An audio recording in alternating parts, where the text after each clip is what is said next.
Hi students, today in this video we go for chapter number 10 and this is part 2 of chapter 9, the great stone face. We saw in the first part in chapter 9 that one boy named Ernest was very kind and gentle boy, and he had hope that he will see the man like great stone face in his valley, but his wish not fulfilled, and though two persons came on the valley, the one is gather gold and the second one is general, but they are not they have no resemblance of that great stone face. So let's see that what happened in the second part, and is that prophecy come true or not. So let's see chapter 10, and here is the chapter the great stone face part 2. Here one introduction paragraph that many years passed. Ernest was now a man of middle age. Ernest now grew up, and he became a man of middle age, means aged person. To his neighbors, who never suspected that he was anything more than an ordinary and familiar face, he was only a humble and hardworking, though thoughtful person. Ernest was very simple and very ordinary man, though he was very thoughtful person, very intelligent person. People of that valley never suspected, means never doubted anything special about Ernest. But what about the old prophecy? Means there was a prophecy that the great stone face will come on the valley, but was it ever fulfilled? Let us read and find out. Was it ever fulfilled, the prophecy? Let us read that what happened. And now we will see the chapter. And here is the first paragraph of this chapter. The years hurried on and brought white hairs upon the head of Ernest. Now, hurried means passed rapidly. The years passed rapidly, and by the years they brought white hairs upon the head of Ernest, means Ernest became old man, and made wrinkles across his forehead and furrows in his cheeks. Furrows means deep lines. There were wrinkles on his face and furrows in his cheeks. He was an old man. Ernest now became an old man, but not in vain had he grown old. More numerous than the white hairs on his head were the wise thoughts in his mind. But not in vain. Vain means useless. Had he grown old, it was not useless that he grown old, because with the white hair on his head, he had also wise thoughts in his mind. Means he became old, he became mature, very mature, and not only physically old, but mentally he became very mature person. And now we see the next page. And Ernest had ceased to be obscure, unsought for, undesired, had come the fame which so many seek. Now Ernest had ceased, means ended, to be obscure, means not well known person. Unsought for, unsought means ignored. Undesired, had come the fame which so many seek. So many persons seek Ernest, and now he became a famous person. He had become famous beyond the limits of the valley. Beyond means he became famous person. Beyond means far away from the valley. College professors and even the active men of cities came from far to see and converse with Ernest. Converse means to talk. College professors and even some active men of cities came from far to talk with Ernest, and he received them with gentle sincerity and spoke freely with them of whatever came uppermost. or lay deepest in his heart or their own. And earnest, be polite to them and give answer very politely and very with very sincerity. He talked with them. While they talked together, his face would brighten unawares and shine upon them as with a mild evening light.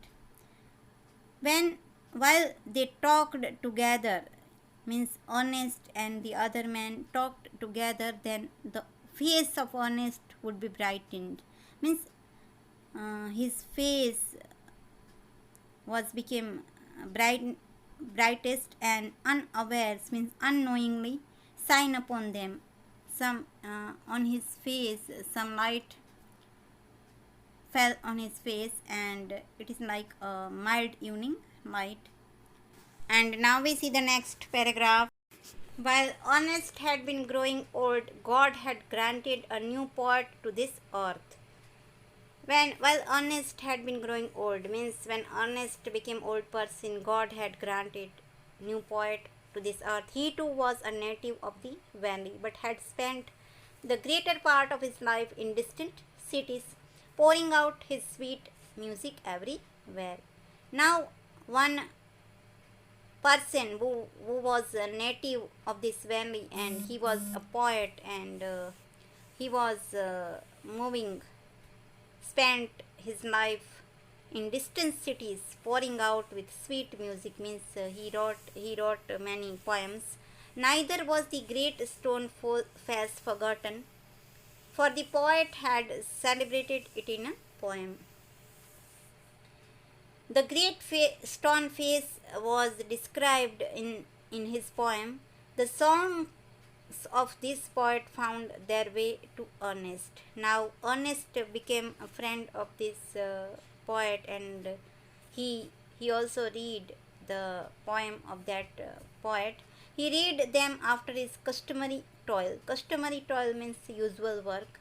When he finished his work, he read the books of the poems, seated on the bench before his cottage door.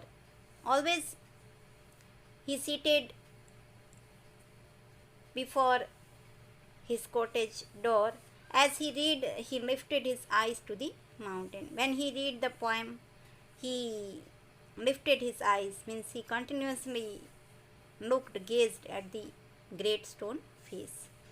"O great stone face," he sighed, "is not this man worthy to be your likeness?"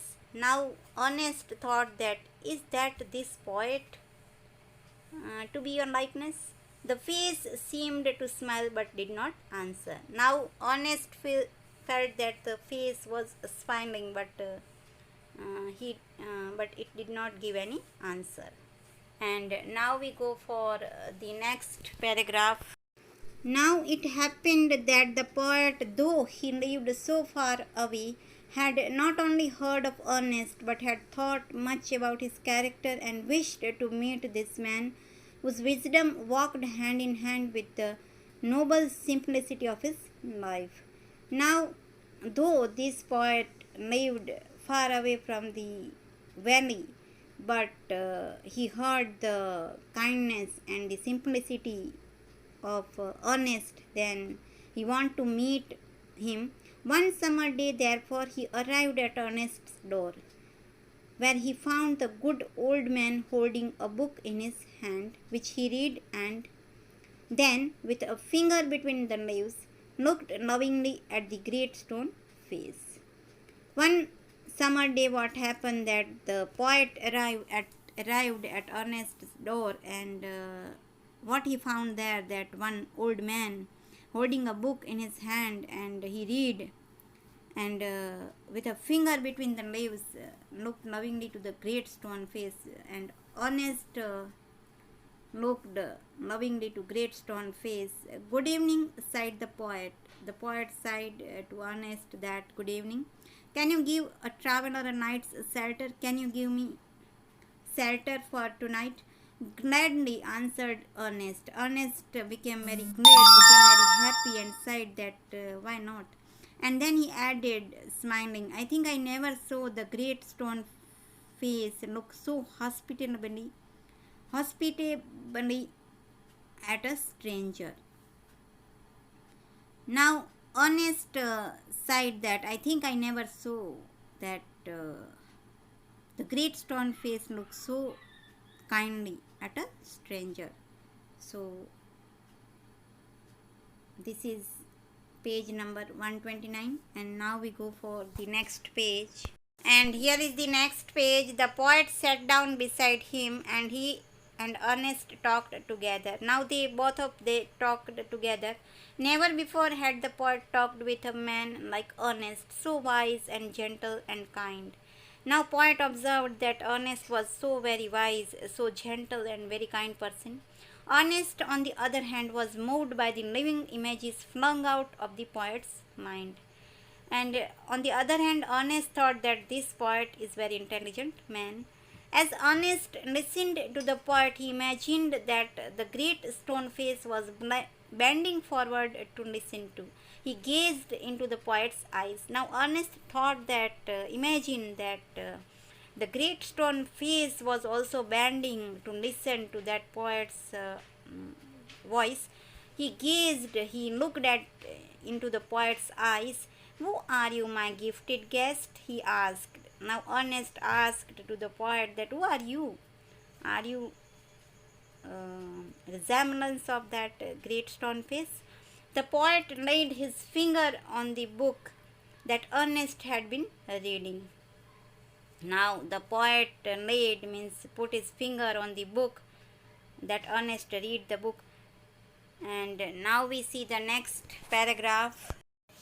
You have read these poems, sighed he. You know me then, for I wrote them. Now poet sighed to Ernest that you read this poem, sighed he, that you know me that I wrote these poems. Again and again Ernest examined the poet's features. Now Ernest observed the poet's features, means the poet's characteristics. He turned towards the great stone face, then back. He shook his head and sighed. Now Ernest compared the features of the poet and the great stone face, and he shook his head and sighed, means he became very excited. Why are you sad? Inquired the poet. Now poet asked to Ernest that why are you sad? Because, replied Ernest, all through life I have awaited the fulfillment of a prophecy, and when I read these poems I hoped that it might be fulfilled in you. Now Ernest said that all through life, means the whole life I waited for fulfillment of this prophecy that one day the great stone face man will come on the valley. But when I read your poems, then I hope that this prophecy might be fulfilled in you. You hoped, answered the poet, faintly smiling, to find in me the likeness of the great stone face. I am not worthy to be its likeness. Now poet says that I am not worthy, means I am not suitable to be its likeness, because I am not resemblance of that great stone face. So the poet denied that I am not a great stone face. So this is the first part of chapter 10, and the second part we will see in the next video. You have to read this part from the Honeydew textbook. Thank you.